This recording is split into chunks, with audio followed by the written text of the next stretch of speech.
My dad works in B2B marketing. He came by my school for career day and said he was a big ROAS man. Then he told everyone how much he loved calculating his return on ad spend. My friends still laugh at me to this day.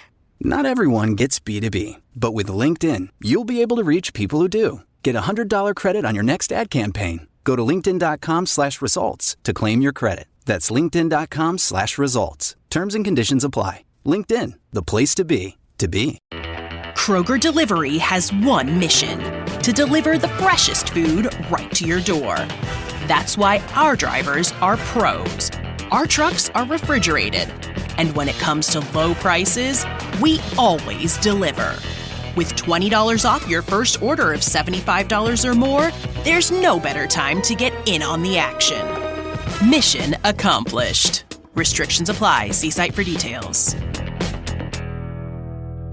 Don't miss out on the final football game of the season with Prize Picks. Join now because Prize Picks are giving away a free pick for the big game where 1 yard equals 1 win. Just pick more or less on at least 2 players for a shot to win up to 1,000 times your cash. Download the Prize Picks app and use code FIELD and get $50 instantly when you play $5. That's code FIELD on Prize Picks to get $50 instantly when you play $5. You don't even need to win to receive the $50 bonus. It's guaranteed. Prize Picks. Run your game. Must be present in certain states. Visit prizepicks.com for restrictions and details. El futuro tiene nada más que la confrontación.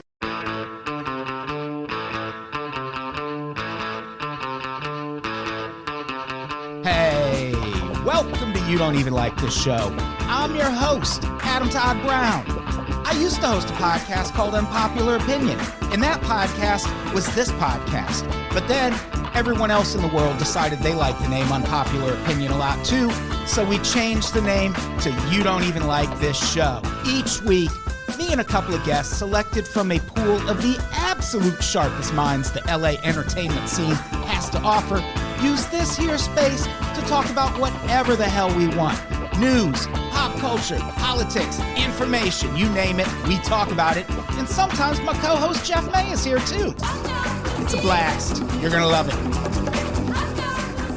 Hey, everybody. Welcome to You Don't Even Like This Show, a podcast about news, politics, pop culture, weather, guns, knives, food, cakes, pastries, whatever we want to talk about. I'm your host, Adam Todd Brown. Joining me as co-host this week, my favorite co-host of all. No co-host, but I do have a couple of fantastic guests. Case in point, Ethan Stanislawski's here. Hey there. Hey, fellow Y Deltas. Y Deltas, that's not bad. Yeah. That does sound like a sorority. Yeah. I like that. It's exactly what that sounds like. It does. It sounds exactly like that. Hey, that voice you just heard, that's Jessica Singer. How's it going? I'm good. How are you? I am so good. Who's not great right now? I mean, like, zoom in, I'm fine. Zoom out, you know what I mean? Yeah. It's very surreal when things are going well for you personally, and then you look outside of yourself and it's nothing but nightmares. Yeah. Not quite sure what to do with that. Yeah, that's a good way to describe it. We are doing another listener Q&A episode because we just did one recently, and we did not get through all of the questions. We got so many listener questions that we couldn't get through them all. What a great problem. I love that. Yeah. It's an especially great problem because, oh man, are these easy episodes. Dad does not have to research shit. Yeah. Yeah, I've never done one of these. I'm excited. They're fun. And the questions are always ridiculous. There's not going to be anything hard hitting or personal here. I wrote one where I asked for your mother's maiden name and account numbers, but my social security has a 1 in it, just so you know. There's a 1 somewhere in my social security. So should we get right to the questions? Sure. All right. Yeah, dude. First one, Niccolo Blight, if that is your real name, says, of all the American natural disasters that occur, tornadoes, blizzards, hurricanes, earthquakes, tsunamis, wildfires, if you could choose one to have to deal with, which would it be? I mean, I know mine. I think I know mine too. I think I know mine. I wonder if they're all the same. Yeah, I was going to say, should we all say it at the same time? On 3. 3, 2, 1. Blizzard. Earthquake. Oh. Earthquake? What? Blizzards don't kill people. You just stay inside until the snow melts. Oh, I didn't even register blizzard as an option because I'm from here. Blizzard does sound better. You're right. As an East Coaster and, someone who lived in Chicago, it's almost like a welcome relief. Ah, blizzards. It's almost nostalgic. Remember those? Yeah, my brain skipped over blizzards. I changed my mind. I agree with you. I worked an office job when I lived in South Dakota where if South Dakota public schools got canceled, work was canceled. And whenever there was a blizzard, I would just wake up and flip on the radio and wait for them to do school closures. And when they would say Sioux Falls Public Schools, man, I was elated, but also in that way where I immediately went back to sleep for like 3 hours. Yeah, it's almost like being a kid when that happens. I will say the thing I don't like about snowy weather is ice, like on the streets. That is fucking infuriating. This is a fun story. When I was living in Indiana and the pathway in the apartment complex I was living in was iced over and I slipped on the ice. Yes. And I could not get back up, like, period. It was too slippery. So this is ridiculous. I had 2 pens in my pockets. I took them out and I used them like I was climbing Everest just to get my bearings back. Like, I didn't know what else to do. That's what I did. That fucking sucked. But just being inside, or if you have to go out, put on a shit ton of layers. Yeah. There you go. Okay, MacGyver with the pens. It was pretty, yeah. It definitely is the ice that's worse. Yeah. A situation like that. And especially you in the Midwest, this thing will happen where you'll have a bunch of snow and it'll start blowing across the highway and then it'll warm up just a little bit. And that snow will start melting as it crosses the highway. Then it refreezes and turns into what's called black ice. Yeah. Yeah. You can't see that you're driving on ice, but you are. And just This is terrifying. It's bad. Yeah. Bad And news, just like that, like when it's like 28 to 32 degree slush that comes up where it's like not quite snow, not quite water, and it's all dirty, especially in like New York or Chicago, like that I can't stand. But that's not a blizzard. A blizzard is just all out snow. And either you stay home or you go out with a toboggan or you just put on a lot of layers and go to the grocery store and you just live your life. The real threat with a blizzard to me is, I mean, one, you can get like snowed in and die if you're old or, Yeah, that's awful. otherwise incapacitated in some way. How long does a blizzard last? I mean, it depends. Usually the blizzard part, usually not more than a day or so. But then the amount of time it takes to melt is a whole thing. Well, there's also usually more snow. Like a blizzard's a very specific thing. Yeah. And there's also just, you're getting a shit ton of snow. Yeah, it's like a hurricane versus rain. Yeah, a blizzard usually involves a lot of wind also and like poor visibility, whereas just a lot of snow you can see. And the big threat with a blizzard, and this happened a lot when I lived in the Midwest, is you'll get a ton of snow, and this can be even just a lot of snow. It doesn't have to be a blizzard. And then say it'll happen in like March, you'll get a ton of snow, and then the next day it's like 60. Sure. And all that snow melts really quick. And you start getting flooding. Yeah. Oh, fuck. See, you guys say this is the chill one. It is compared to hurricanes. Yeah, it still is for or sure. Fires. Yeah. I would take a blizzard over what's happening to my friends in Los Angeles right now. Any day.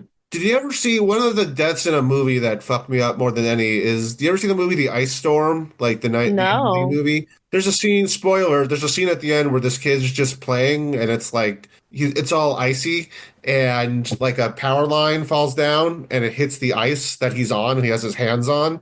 So he's electrocuted to death. Hate it. No. That is one of the most upsetting deaths I've ever seen in a movie. But yeah. Oh, can I tell you the most upsetting death I've ever heard about?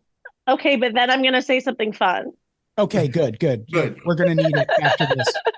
This happened in Madison, Wisconsin, and someone just told me about it. So this could be fake, fucking lie, but this would be such an elaborate story to concoct on my mom's part. But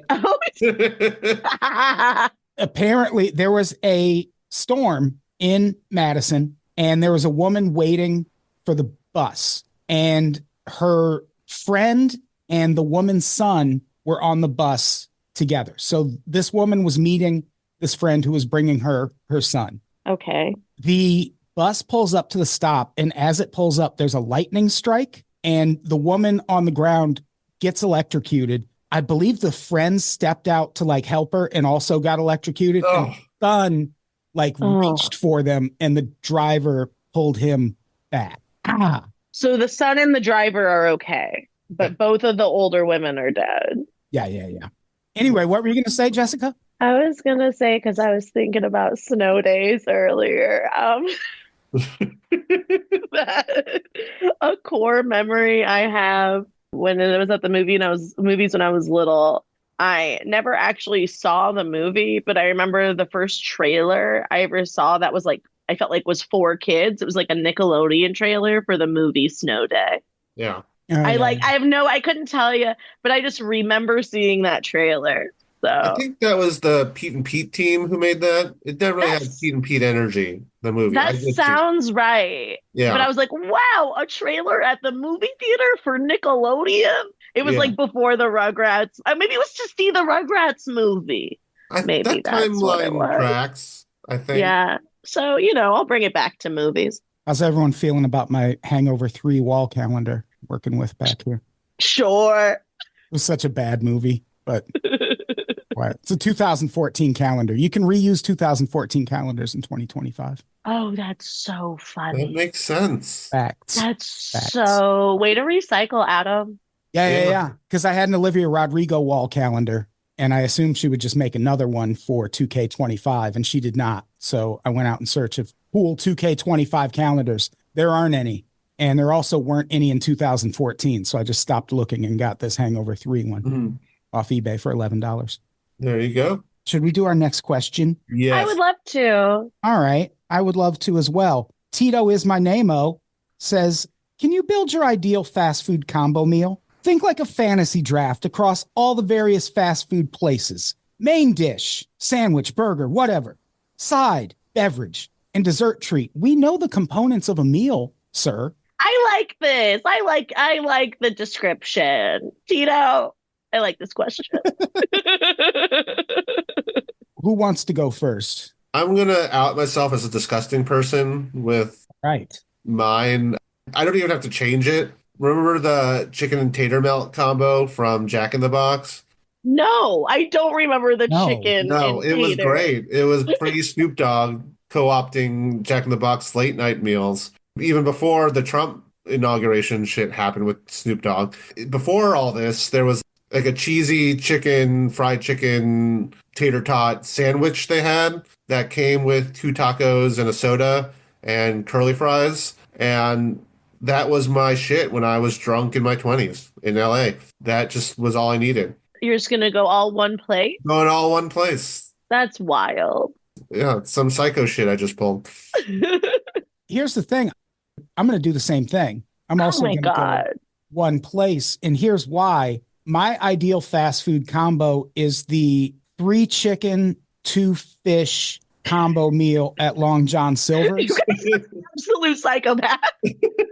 And here's the thing. To go to Long John Silver's, I have to go to one of 2 places, Gardena or the Mall of America.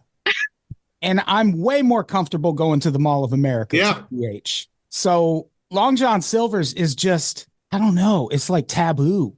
When you see it, it's like, shit. Does the government know that's still there? Like, I don't know if those are even supposed to still be open. I gotta go to one. You can see when a building used to be a Long John Silver's. There's an urgent care by my place that clearly used to be a Long John Silver's. And it's like, you know what? We got enough fucking doctors and hospitals down here. We got nary a Long John Silver's. How about why can't Trump roll that back when he gets in office? Make that a fucking Long John Silver's again. That will, I mean, with healthcare declining, that could be like a clock being midnight twice kind of deal. Or why not make it both?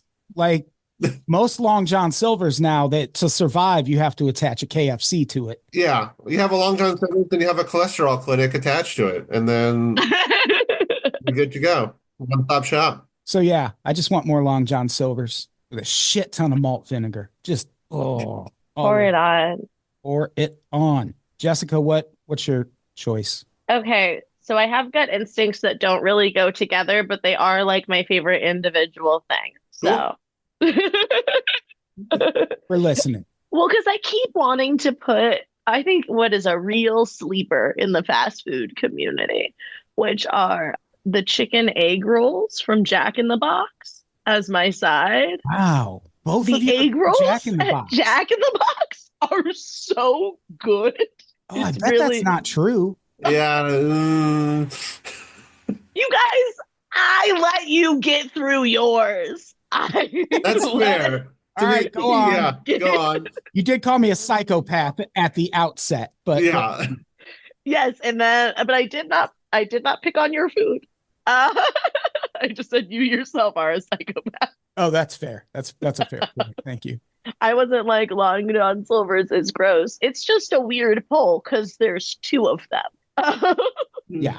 I mean, there's probably more. Those are the only two I've found. Valid. And then I'm gonna go cheesy gordita crunch as my main. Oh, Cheesy gordita see crunch that. as my main. I am gonna pull also my drink from Taco Bell, which is gonna be a Baja Blast Zero. Oh, fuck yeah. That's Yeah, Baja Blast Zero. That's a And then solid for choice. dessert, I'm gonna swing by, even though they're the worst, McDonald's and get a hot fudge sundae. And this time they're gonna give me the nuts with it, even though they never do that anymore. Ooh. Those are my choices. For dessert, I'll just tack vanilla ice cream cone dipped in chocolate from Dairy Queen.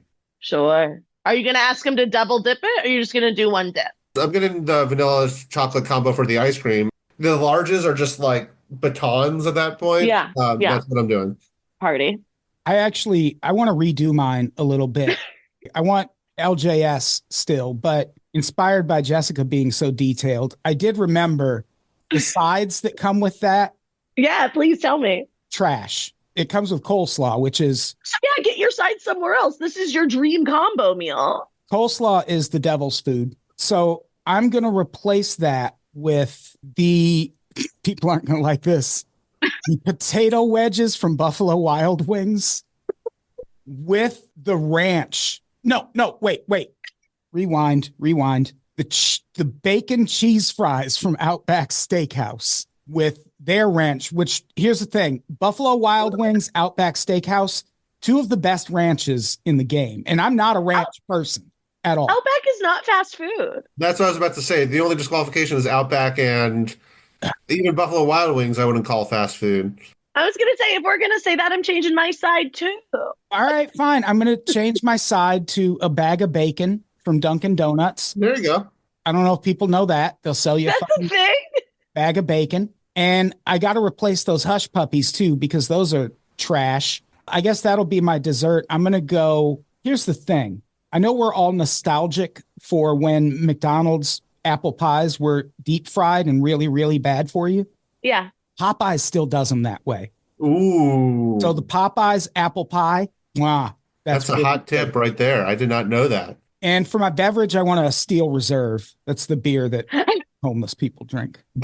I want to get drunk off one can of beer. Oh, wait, one last tweak? Can I do one last tweak? Yeah, but I'm gonna change a thing too. I'm changing the chicken in the 3-piece chicken, 2-piece fish. Not even Long John Silver's anymore. Sure it is. The chicken is Hooters 9/11 wings. There we go. Now I feel better about my choice. That's my death row meal, honestly. See, now you did the assignment. Thank you. Thanks, Tito. I'm changing out my egg rolls for, and people are gonna hate this, but I like my fries not like a lot of people like them. I want my French fries from Wingstop. I want them well done, and I want their blue cheese on the side. Their homemade blue cheese bucks. That is a very intriguing pick, and I think that rocks. Honestly, I'll give you that. Yeah. So we're doing fries from Wingstop with the blue cheese. We're doing a cheesy gordita crunch. We're doing a Baja Blast Zero and a hot fudge sundae. Wow. That's pretty.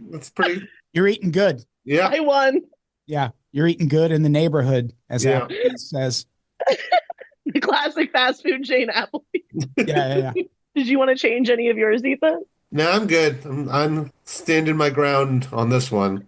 On the classic Jack in the Box meal? Yeah, just keeping the Jack in the Box with that Dairy Queen. Sounds good to me. Oh, yeah. I almost said a Dairy Queen. It's just something about the hot fudge at McDonald's really slaps.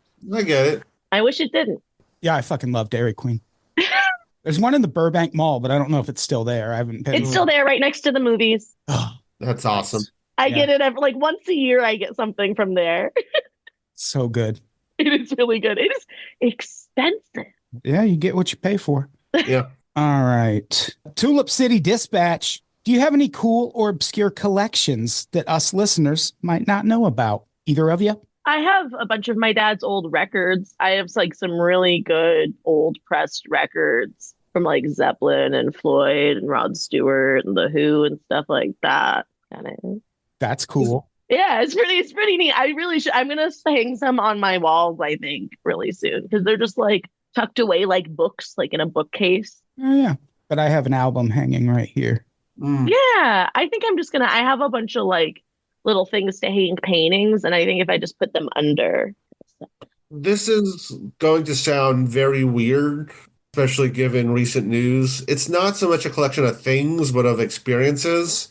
I love going to presidential libraries. I don't know what that is about me. I just love going to like a good presidential library and seeing some history and shit, or just like a presidential estate. I've probably been to like 12-ish presidential libraries or estates in my lifetime. That is what I want my old person activity to be. Like my old, like, if I'm a retired person with an RV, I'm going to go to like Kansas or Ohio and just check out the rest of the presidential shit.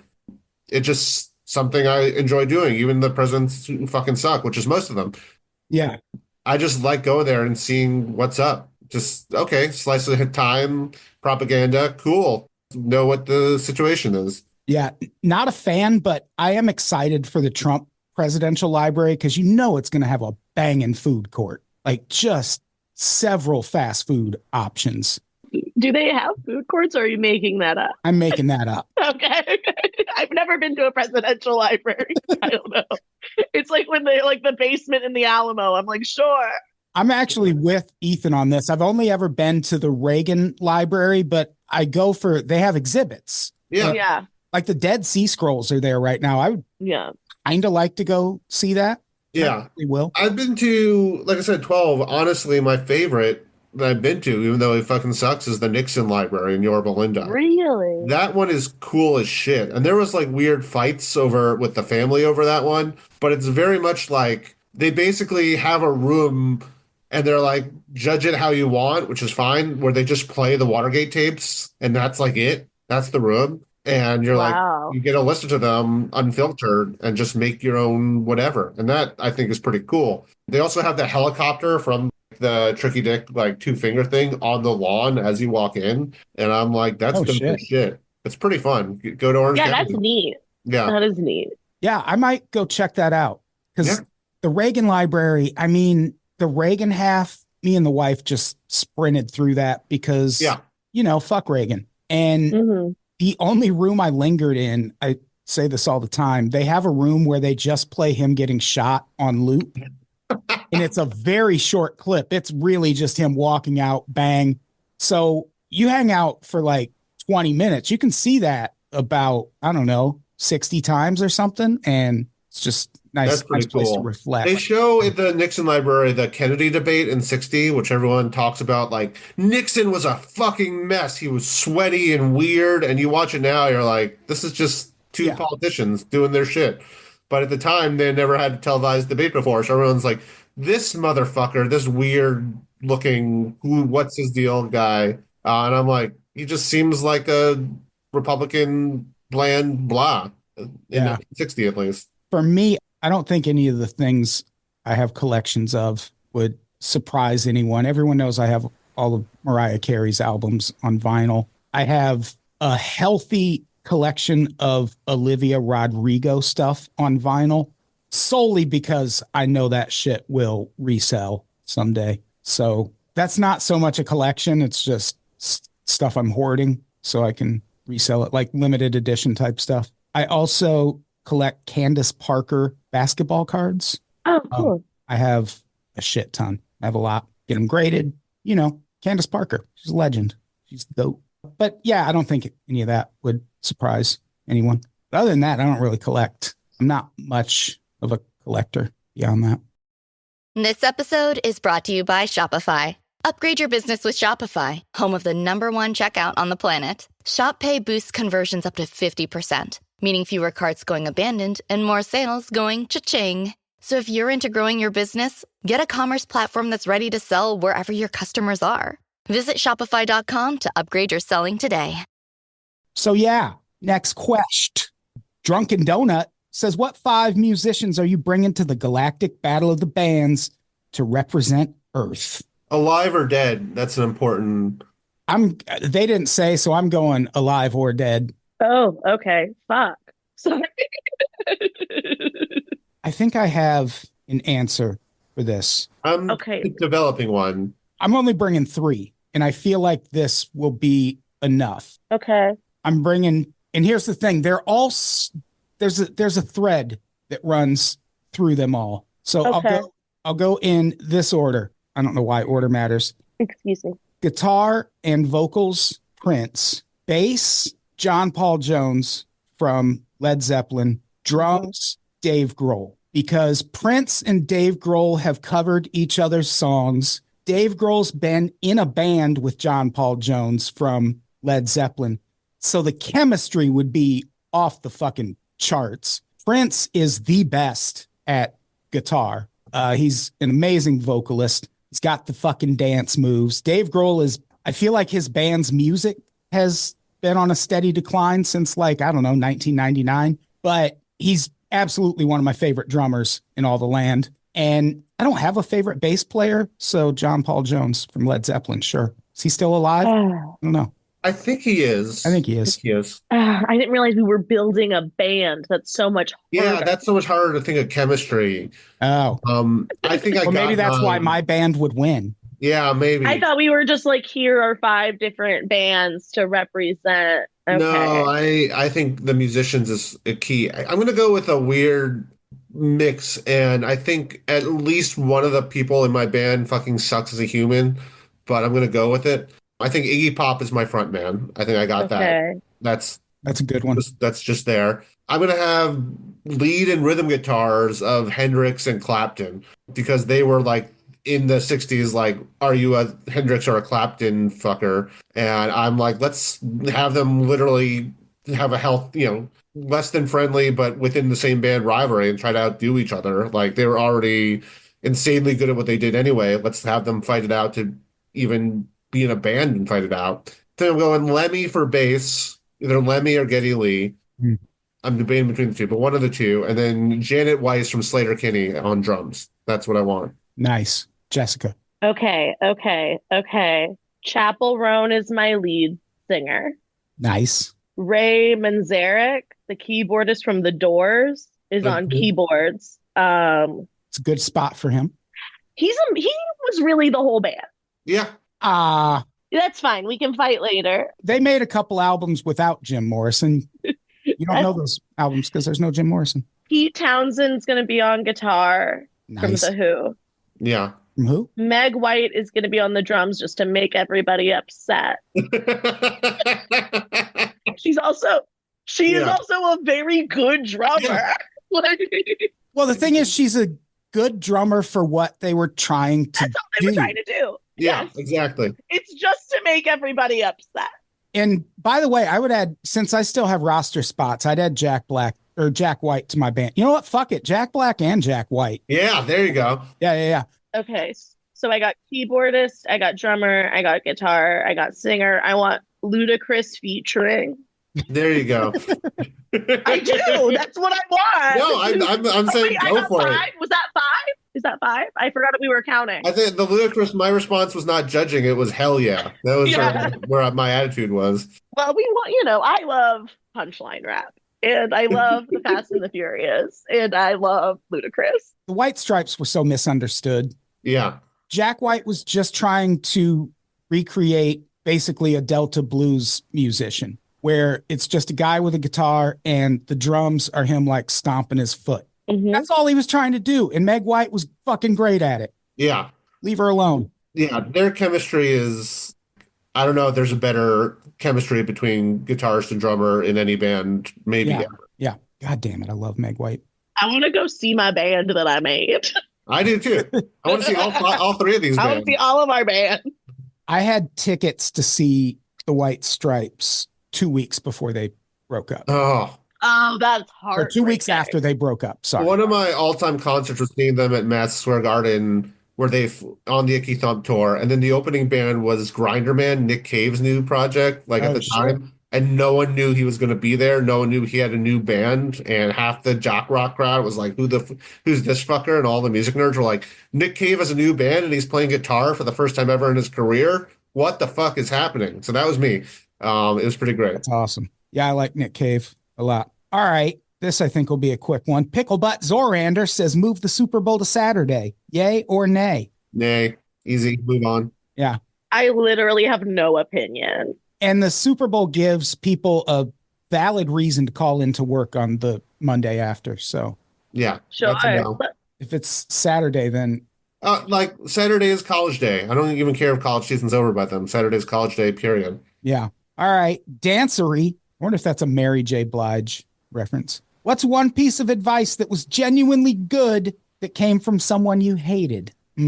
This one's easy for me. I'm not going to say who the person was, but the advice was, if you order a pizza with extra cheese, get extra sauce also. Oh, wow. Yeah. It's kind of a crucial step. Mine is more geopolitical in a weird way. It was by this comic who I can't stand as a human being. But he had a bit that I'm not going to quote the bit because fuck it. But like the larger point was make sure you don't think your historical atrocity is unique to some extent. Like look at the course of history. And it's not that it minimizes the tragedy, but just make sure you're being sympathetic to all people rather than thinking that your situation is uniquely terrible historically, and like keep it in a global perspective. Zoom out. Exactly. Which I thought was really insightful, but this guy just sucks. I'm not going to say his name, but yeah. Jessica, how about you? This is so corny, but I don't really hate anyone. There's people that I don't want to be around, but I'm very much, I don't have a lot of hate in my heart. I'm just like, you do you. Someone I don't like that much said to video record every stand-up set. And I think that's a great piece of advice. Last night I did a set with like 5 people in the room and I was like, this is going to be shit, but whatever. And I'm like, oh, there's some clips in there. Someone also, a piece of advice that someone gave me before the first time I did stand up, which I think is like a Maya Angelou quote. People won't remember what you said, but they'll remember how you made them feel. And I think that's a really nice sentiment to like not be so in your head about everything. So you're saying Maya Angelou is a terrible person? Girl, I'm saying I don't hate anybody. Like, I really don't hate anyone. And if I do, I don't like think about them. I was joking. Oh, were you? Are you a funny guy? Yeah, not thinking about people. That reminds me of the thing where Twitter made it to where people could see the tweets you made about people you blocked, and people freaked out. And it's like, why are you still tweeting about someone you blocked? Yeah, that's wild to me. Yeah, like if I blocked you, I haven't thought about you since then. The only time that's not true is when I blocked someone that I had dated in the past so he wouldn't see jokes I was writing about him. But I didn't name him. If he's going on your Twitter looking for jokes you wrote about him, then... His friend did and sent it to him. Is that not wild? Oh, that is very funny. Yeah. I just heard someone at a storytelling show the other week talk about in the early days of Facebook. He got drunk at a party and tried to Google his ex-girlfriend, or tried to enter his ex-girlfriend name in the search bar in Facebook, but accidentally posted it in his feed, her name. Yeah, I forget who it was, but I'm like, that is the most devastating thing I've ever heard. That's great. So funny. All right, next question. Halcyon Salad says, what is your favorite non-musician track or album? A la Crispin Glover, Scarlett Johansson, etc. This is very easy for me. Stars Are Blind by Paris Hilton. Oh, I love that song. That song is such a fucking banger. It's on my summer playlist. It's so good. God so damn, good. that's a good song. It's a good fucking song. I may go, this is maybe hacky, but I'll listen to it and enjoy it all the time. Party all the time. I'll take that one. Oh yeah, I would have gone with that one too. That's a real fun one. It's a classic. That's great. Do we count Andy Samberg as like a singer? Because like I listen to the pop star Never Stop Stopping songs all the time, but then it's like, That's such a good movie. It's one of my favorite movies. I need to watch that again. I love that movie. Yeah. Yeah, I'm So Humble is like a fucking bop. I'll like blast that in my car Yeah. if that counts. Here's the thing. The only reason I didn't bring him up is I feel like you cannot, in good conscience, say he's not also an actual musician. Shaquille O'Neal has a lot of fucking bangers. His I was credit. about to think like is what Shaq songs would include, but I agree. He passes the musician test for me. One of the best early Wu-Tang songs is on a Shaquille O'Neal album. It's called No Hook. Absolute fucking banger. Shaq's album sold pretty well. Like he has I believe it. platinum albums to his credit. His rap, I wrote a Substack about it. His music career is pretty legit. He's making fucking like DJ albums now and EDM albums. Him and Paris Hilton have that same thing, which like, let's let the world think I'm really dumb and then make all the money. Yeah. Yeah. That was literally Paris Hilton's thing. Yeah. Shaq, I feel like does the same thing too. He's like, I'm just a big guy. I don't know. Yeah. One of my favorite Shaq moments in recent years was when he was trying to talk to Nikola Jokic in Serbian, but talked to him in Russian by accident. And it was great. It was just like a real fun, like Jokic was like, dude, that's Russian. I'm Serbian. All right. Next question. Oh, this is another music question. I don't know if everyone's going to have opinions on this. Let's see. Joshinoya, fuck, marry, kill. Korn, Limp Bizkit, Oasis. Oh, I'm ready. Okay, go. I'm killing Oasis. I'm fucking Limp Bizkit and I'm marrying Korn. Honestly, same. Yeah, I think that's the only right That's what answer. I was thinking. Yeah. See, Limp Bizkit fucks. And then I've heard Korn is like really sweet. Like I've heard all the guys in Korn are like really nice. Yeah. We've done a couple seasons of the You Don't Even Like This Band podcast about Korn. I think Korn is one of the more underrated American bands out there. Their MTV Unplugged is, I'd say, top 3 minimum. It might be the second best MTV Unplugged. Talk about fucking understanding the assignment. Korn fucking got it when it comes to how to do MTV Unplugged. But it happened so late in their career that everyone was too cool to say Korn did anything good. But Korn's way underrated. So yeah, I'm marrying Korn. I'm going to kill. Do you think you're going to have more fun fucking Oasis than fucking Limp Bizkit? That's wild. Yeah, that's really my thought. That's wild. That is like some chaotic shit with Limp Bizkit. That like, can I kill Limp Bizkit and Noel Gallagher and like fuck Liam Gallagher and let him live? Because Noel Gallagher is the shitty half. You could fuck him then kill him. That may not be part of the assignment, but I don't like, no. You're making a lot of caveats here. Yeah. And like, I feel like Fred Durst is a secret Trump guy. I don't think it's secret, honestly. Yeah. I don't know. I mean, yeah, I still got to kill. No, you know what? I'll kill Oasis just because I'm an American. I'm also Team Blur 100% in that fight. Blur fucking rocks, and they're like an all-time band for me. And Oasis. I like Oasis way better than. Oh wow! This is a whole separate episode we're gonna have at some point. I mean, Oasis is British Nirvana, up to and including the thing where they stole most of their songs from other musicians. But they redid them so good. All right, next question. Baron 5X Eddie E says, what's your recommendation for eating an edible the first time? I got this. Mine is fucking nom, nom, nom, nom, nom. I work at a dispensary. I have a degree in this. No, I'm just I also kidding. consider myself a scholar in weed, but go on. Yes, you are a scholar in weed, but your tolerance is fucked. No, but I know where people should start. I know you do. You start small, like a 50 milligram, something like that. When I take an edible, I do 100 at a time. I know you do. I took one when I got up to watch tennis this morning. I was like, this is an adventurous choice. I don't know if I'm going to stay up through this, but it worked out. All right, go on, Jessica. No, you're fine. I just was going to say I would start with a 1-to-1 with CBD and THC to counteract any anxiety you might get from the THC.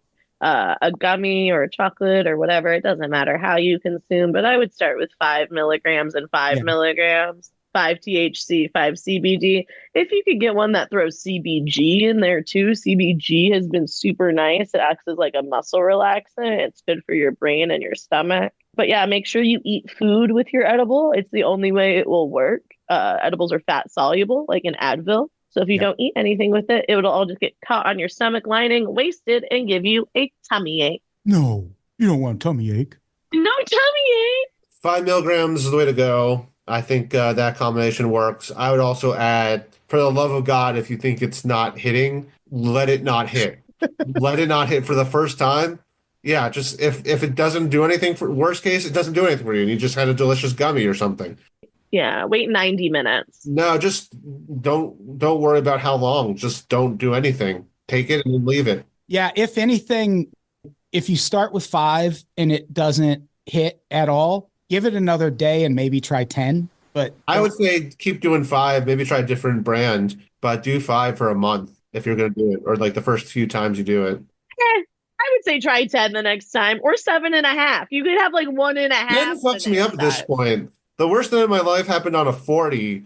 That's the max I've reached. Everybody's body is so different with how they process things, and everyone's brain is so different. Everyone has that anecdote about weed, and they use it as this like big cautionary tale. But how many people have gotten fucking throw up drunk on alcohol and are never like, all right, no, ease into it. People are like, let's fucking party.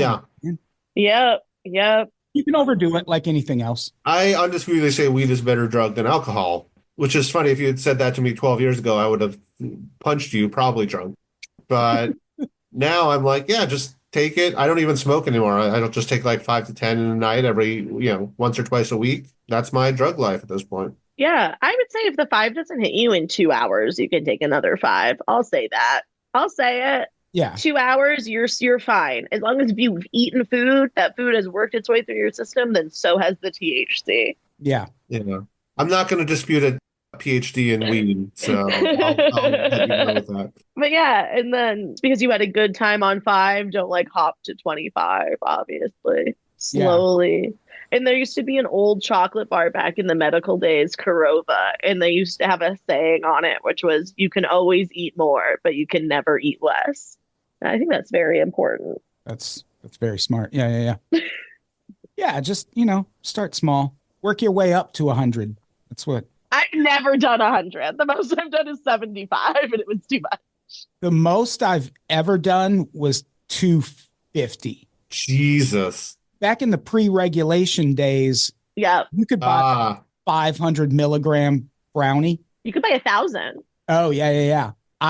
One of the worst first-time drug experiences I've ever been privy to, I bought a 500 milligram brownie because we were doing like a PUI version of the podcast, so everyone had to get fucked up on something. And I did half of a 500 milligram edible. And Chet Wild, who had never done weed, was talking about doing weed that night, but was also pounding tequila sunrises. No. And I was like, you should probably like not tonight. And in the middle of the podcast, I had like one little corner of the brownie left. He just reached over and grabbed it and popped it in his mouth. And there was an audible gasp in the room. People were like, oh. Oh, he got sick. There's no way you can't get sick. I don't know if he got sick, but it was not good. Like his friends had to stay with him the whole night. He was like sitting in a Wendy's drive-through at one point, like on the ground. Oof. Yeah, it was really, really bad. Don't mix it. That's exactly what I was going to say. I was going to be like, don't mix it with alcohol. Yeah. One of my worst experiences, this is not advice. This is just, it was actually with you, Adam. I was when you were doing a barbecue thing, and this was 6 years ago. It was right after a breakup, and I was driving there. I was like, "Oh, I'm going to do on burger flipping duty. Cool." And my ex had left breath spray, which I didn't know was cannabis breath spray. I'm like, "Oh, okay. I'll take a few hits of this breath spray." And I drove there, right after that, not knowing what was going to happen. And right as I pulled up, it started to hit. And then I was in front of a fire while on 15 milligrams that I was not expecting to be on that day.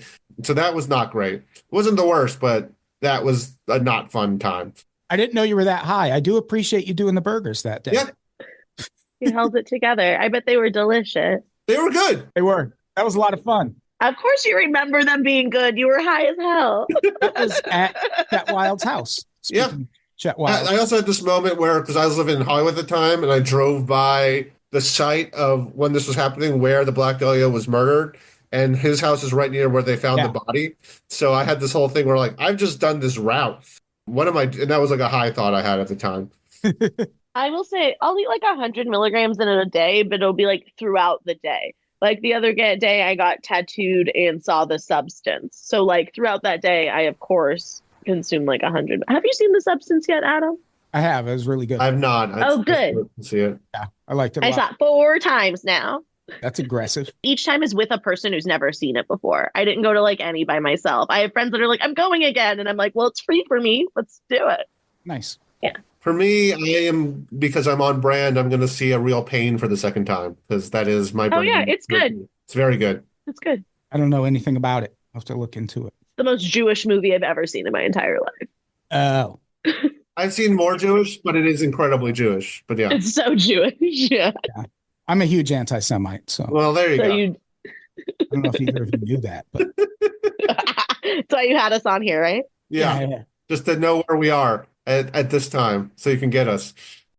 Halcyon Salad just dominating the questions this week. Which is your favorite stand-up album of all time? I don't know if I've ever been asked that, but I do, like, I came up with my answer really quick. It is Mitch Altogether by Mitch Hedberg. That's literally what I was going to say. I was about to look up, I'm like, what's the Mitch Hedberg album with all the puzzle pieces? That's literally what I was about to fucking say.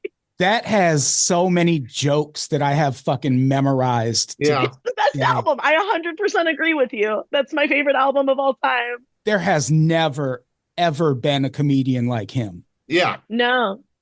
There's one that kind of reminds me of him. What is his name? Let me see. There's a new, not new, no comedians are new if they have a special, but I can't remember. These are just the three. Oh God, I have three that all came out right when I was right before I started doing stand up. So, or right around the time I started. Yeah. So I'll just give the three and let you pick them. Death of the Party by Kyle Kinane is one that's up there forever for me. This Has to Be Funny, Mark Maron, and Unwanted Thought Syndrome, Maria Bamford. Those are three that all came out like within a year of me starting stand up, and all three hit me hard in multiple different ways, and are the kind of albums if I could produce an album half as good as any of those three, I would be in heaven. That's sort of where I'm at with those three. I love it. When I got a Best Buy gift card for my 6th grade graduation, I remember holding up trying to decide if I wanted the DVD album, whatever it was, of All Together or Harmful If Swallowed by Dane Cook. Trying to decide. Very much a time and a place right there. What really, those two albums really formed me. And also, it's not an album, it's a Comedy Central Presents special. But because I started loving stand-up very young. And one of my favorite half-hour Comedy Central Presents specials is Nick Swardson. Oh, yeah. It's since then, I don't love the stand-up he's done. But that old half hour of what this stool right here, and the game, the Frogger of a frog trying to cross the street. It's silly. I love it. And the guy who's modern that kind of reminds me of Mitch Hedberg is Shang Wang. Yeah, Shang Wang kind of reminds me of Mitch Hedberg. It's the only person that's even kind of come close. Yeah, I would also, staying on dead comedians for a second, I would also add Good Day to Cross a River by Greg Giraldo. Oh. If people aren't familiar with Greg Giraldo, he was so fucking He was so good. funny. And he was such a good dude. He was like an ex-lawyer. He quit. Yeah. He went to Harvard Law to do comedy, but he would help his comedy friends with all their contract shit or any legal stuff. And yeah, he died exact same way as Mitch Hedberg. Literally the same hotel after performing at the same club. And yeah, that that's a really fucking good album. Greg Giraldo is so fucking. Is that the one where he does like singing at the birthday in the restaurant? That's one of my all-time favorite bits where he goes into like expecting the busboy to sing at a restaurant, and then it goes into this like rant on bullshit immigration policy, and it's so like the way he weaves like a random observation thing into like a hard political joke and then pulls it back is like one of the most brilliant things I've ever seen in stand-up. Yeah. He was one of the better political comedians, I think. Yeah. Like, man. Yeah. He knew how to keep that. He's got a bit on Good Day to Cross a River is named after a bit, and I won't try and do it. For one thing, I'd have to do a kind of offensive voice, but it's a bit about the idea that immigrants are taking our jobs. Yeah, that's the bit I'm talking about. I think. He's like, they're not coming here taking your San Diego weatherman jobs. Yeah. Yeah. It's such a good bit. Can I throw in two more really fast? I won't analyze them. I just want to shout them out. Sarah Silverman's Jesus is Magic. Yep. That's a good one. Was really formative for me. And I cannot remember the name of it, but I can see all the visuals of a Wanda Sykes HBO special where she's all in brown. It's like her first HBO special, and I don't know the name. Sick and Tired, I think it is. That's a it was great before one she came out, and she's like, I don't know why men are so gross, but it's like such a good special. Is that the one where she has a bit on like detachable vaginas? Yes. Yeah, that one's really good. Yes, that was like really. Those were all of those albums I just listed were super formative for me as a youth. I would also, to touch on something Jessica mentioned, I've said this a few times recently. People don't like to fucking hear it. Like they want to act like it wasn't the case just because the guy's a total shithead now. Those first two Dane Cook albums are really fucking good. They really got me into stand-up. Vicious Circle and Harmful If Swallowed. Yeah. And it's also like his Comedy Central Present special was unlike anything you saw at that point. When he poured the water on his head and he acted out as alien. You never saw anything like that. It was like completely opposite of. That's why a lot of stand-ups hated him, because he was like not doing like 90s style stand-up. But it was for like teenager. It was just like, oh, I've never seen anything like this. This is wild. It was incredible. I obviously don't like him now, but I loved Dane Cook. And I'm not talking about Vicious Circle. I thought Vicious Circle was where he started to decline. What's the one in the middle? Harmful If Swallowed and Retaliation. Retaliation was, I think, at least when it came out, it was the best-selling comedy album of all time. Is Retaliation You Are the Burger King? I think so. Those two albums just kind of blend. I know Retaliation had all the jokes Louis C.K. accused him of stealing, I believe. Oh, okay. So I think I melted Harmful If Swallowed and Retaliation in my head. They're the two good Dane Cook albums, so it's easy to marry them together. Yeah. The first bit on Harmful If Swallowed, the parking garage bit, incredible, is so good. And the fact that it went so well, he does it twice. That's so fucking funny. That's so funny to me. Because who would just put the same joke on your album twice? Like on your first album. Like that's ballsy. But yeah, he's a real piece of shit now. All right. Yeah. Loved him years ago. Daisy Chains says, what do you think about TikTok going down, then right back up within hours? I think that was the plan all along. Yeah. Mm-hmm. I think this was just a ploy to ingratiate Trump to young people. It's also like the most self-owned of the Democrats in who are a self-owning entity. But it was just like the purest, like, you set yourself up for failure and you failed at a fantastical level. It's just like the level of incompetence it took is almost hilarious for them to fuck it up this bad.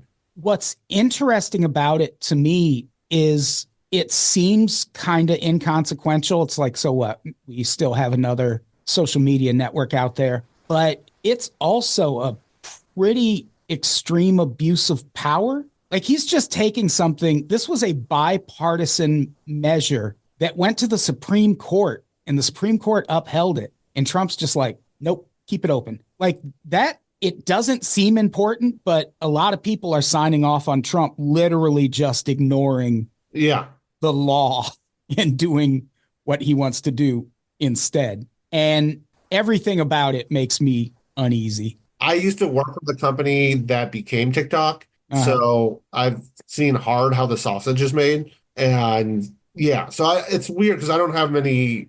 Like I was not on TikTok really. I have an account. I never posted anything. I just felt weird having it on my phone, just given what I saw. But at the same time, it's like this is such bullshit, and it's so easily to see bullshit.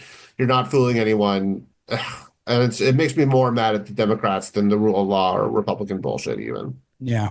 And like he was the one that proposed banning TikTok in the first place. Yep. And so then for him to be, it's such, and like on I do enjoy using TikTok. I'll say it. I enjoy it. And I wasn't really affected when it was down. I was watching Mulholland Drive in honor of David Lynch, RIP. And the first TikToks I saw were just like, look how we're all being manipulated and how blatant propaganda this is. But it really is an abuse of power, and it's scary to think how, because he was able to do this, how he'll try to do that in the coming future. And I don't know, this is probably a little bit of an extreme way to put it, but I could see TikTok. I mean, if this is a fight that carries on, like if people keep advocating for shutting down TikTok and Trump keeps advocating for keeping it open, that's going to be like fucking Gen Alpha abortion, where it's just, all right, Democrats are going to take your fucking TikTok. Is that what you want? Yeah. Yeah. That's why Democrats have to just fucking take the L and move on. Because Yes. now that Trump said it brought it back, Republicans are fully on board with TikTok like overnight. Yeah. So Democrats just have to fucking drop it, say, we fucked this up. Let's not even address this because it will only kill them even further if they keep bringing it up. Let's like focus on almost anything else. You know what I mean? Literally anything else. Like, not anything else, because I don't want them to focus on their like trans agenda. But if we could focus on like, I don't know, healthcare or the fires or education, that'd be great. Yeah. How about we focus on something else right now also? Yeah. Sounds great.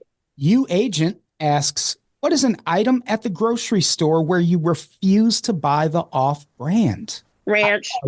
Their answer is ranch-style beans and pizza rolls. I'm not 100% sure what ranch-style beans are. I know I only fuck with Bush's baked beans if we're talking grocery store canned baked beans, country style specifically. I'm going with pancake mix.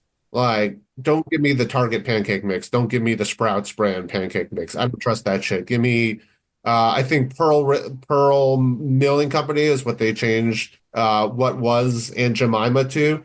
Either that or Bisquick. Give me one of those two. I don't trust anything else at this point. I make pancake mix at home, but it's fine. Oh, okay. Okay, then. Fine. Jessica, do you have any? I said ranch. Oh, so what ranch? I will only buy like Hidden Valley. Oh, interesting. Yeah. You buying other brands of ranch? Oh, yeah. There's way better brands of ranch. You ever had a Ken's Steakhouse ranch? Come on. Yeah, I don't like it as much. Stop. I'm not big on name brands. I think that's like the only thing. I will go cheap. I also shop a lot at Trader Joe's. So it's like none of those are name brands. Yeah. Well, they just put Trader Joe's name. Yeah, they steal small brands, make it a TJ brand, and I know there are no ethical choices under capitalism. Okay. I don't think they steal. I think they get shit like at a lower price. Yeah, they buy small business brands and then just make it their own and don't pay the brands what they end up making off it, which is business. But yeah. Now that I think about it, I've got more than a few where I won't go generic. Really? Mac and cheese, store brand mac and cheese. You go Kraft, maybe Velveeta if you're the like. I like Velveeta and I like Annie's. Annie's is what I was thinking. Annie's is fine. You're right. The store brand, one time I got the store brand version of like the Velveeta shells. Oh my God, it's so bad. Yeah. Or the store brand version of Kraft mac and cheese. It's terrible. It's bad. You're right. You're right. Also, and this has been confirmed in nationwide taste tests, Kraft singles taste significantly better than any other like American cheese slices. Sure. I believe that. Yeah. Way better. Ketchup, I won't even go sub Heinz. If your local restaurant starts using Hunt's, they're going out of business. Like something's wrong if they're not giving you actual ketchup. If they're just giving you like Hunt's, there's a problem. And steak sauce. There's A1, and then there's garbage. Yeah. See, I'm not a ketchup or a steak sauce girly, really. So I've taken to making pan sauces with steak from time to time. I love that. Yeah, if you make your own sauce, go for it. But yeah, if you're buying one out of a store, like I love going to Target, but I won't Target. There's certain Target brands that are just a hard no. On the flip side, and I don't have a Walmart close enough to me that I've been able to go verify this, but apparently Walmart brand frozen spicy chicken nuggets taste exactly like Wendy's spicy chicken nuggets. Interesting. Oh, that's good to know. If that's true, that's a goddamn game changer. That's a coup right there. Yeah, Wendy's. The Walmart by me is like a hellhole inside. Everything's behind glass, but I've been doing the pickup orders, so I don't have to deal with the inside. So I'll have to do that. I'll go make a pilgrimage to the Burbank Walmart and see what happens. Yeah, do a pickup. Don't go in. It's trash. Know. Yeah, do an online pick. They have an app just like Target. Also, if we're going to talk about Target brand, a real sleeper there is you can get at least at the one here, a giant bag of frozen strawberries for like $10. And they're like good frozen strawberries. Oh, wow. Because fruit is expensive. And if you live alone, it goes bad very quickly. So I always do a big old bag of frozen strawberries from Target. I've become a smoothie guy in recent months. Yeah, frozen fruit is great for that. And then a banana and some fake milk or whatever. Fuck it up. I do a blueberry, banana, milk, spinach. Yeah. And then protein powder, turmeric, and black pepper. And can you text me this after or email me this after? I want to make that. Yeah, I will. All right. Last question. Hud He-Who asks, what's your morning routine? Does anyone have one? Yeah. I have a mapped out morning routine. It happens every day. Go for it. I get up, I brush my tooth, I wash my face, put on some sunscreen, walk downstairs, give the cat her treat because she follows me downstairs, or whoever gets up first, she follows them downstairs to get her morning freeze-dried chicken. And then I go fill her water bowl, wash my hands, make coffee, take vitamins. That's it. And then I drink coffee. And I drink coffee and I usually watch Get Up. And then I start. Nice. I hit snooze and invite Lucy to lay on my chest for about 10 minutes.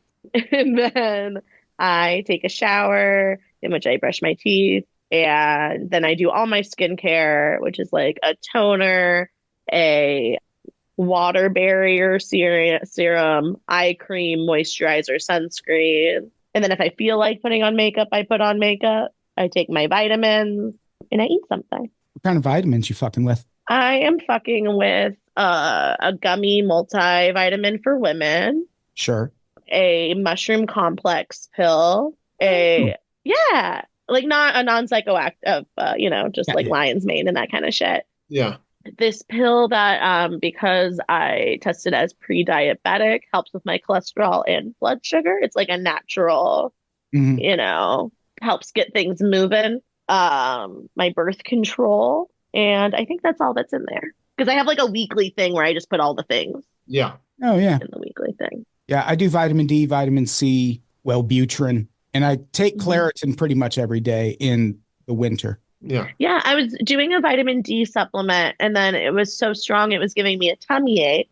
And then I did a lower one, and then I was realizing that's the amount of vitamin D in a multivitamin, so I might as well just take the multivitamin. Ethan, how about you? My abbreviation is PPE, and what that is pills, pups, emails. So before I do anything, I take my brain pills because my brain needs it to function in any way. Then I walk the dogs. They're usually a little crazy by the time I wake up, and then I feed them, and then I check my work emails, and I'll do the self-care stuff around that, and I work from home so I can, and there's downtime so I can fit that in. But as long as I do PPE in the morning, pills, pups, emails, I am in good shape. Nice. Oh, in like 2 hours before I actually get up, Lucy wakes me up and I feed her, and then I go back to sleep. Oh, kitty. Yeah, my cat starts the process about 2 hours ahead, but she usually just ends up sleeping so close to me that it makes me want to get up. Yeah. All right. I think that's our episode. We did it. Thank you both for doing the pod. I appreciate it. What do we have to plug before we get out of here? I would like you to listen to my solo podcast in broad daylight, wherever podcasts are at, or on YouTube at Adam Todd Brown Comedy. Switching to every other week instead of every week because that solo pod's a lot of writing, and I do a lot of other podcasts. And also follow me on Blue Sky at Adam Todd Brown, Todd with 1D. We all want to get off the other platforms. Follow us all on Blue Sky, for the love of God. Ethan, what do you got to plug? So I got a show coming out, my solo show, my one-person show on February 2nd. The title of the show is Jew Interrupted. It is it's a show about my childhood. It's not so much a comedy special. It's more like a one-person theater show. But I've been working on my ass off on it for months. I just had Instagram video go massively viral for promoting it, which is wild. My Instagram followers just doubled in the last 48 hours. So because hell yeah, dude. Fuck yeah, that's awesome, man. Right. So yeah, if you go to Ethan Stan Comedy on pretty much all the platforms, Threads, Blue Sky, Instagram, you will find information on the show. There's a bit.ly link. It's at the Broadwater Black Box Theater, Sunday, February 2nd at 7 p.m. Would love for you to check it out. If you are a Jew of a certain left-wing persuasion, especially check it out. But go for it. I would love you to attend. I'm trying to sell that baby out. Nice. That's awesome. Congrats, man. Jessica, yeah, that's fantastic. What would you like to plug? I'm just doing stand-up around town. I'm eventually going to put together, I think, a half hour this year, but mine's not next week. Yeah. Congratulations. That's fucking awesome. Yeah. My handle is on everything is Jess I Can't Singer with periods in between. So follow me to see upcoming shows and stuff. All right. And let's get the fuck out of here. Ethan, say goodbye. Bye-bye, y'all. Jessica, say goodbye. Bye. Thanks for having me. Goodbye, everybody. We love you. Bring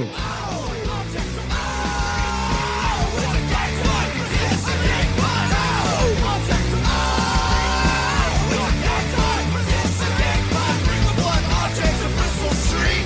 Bring a blood object to Bristol Street.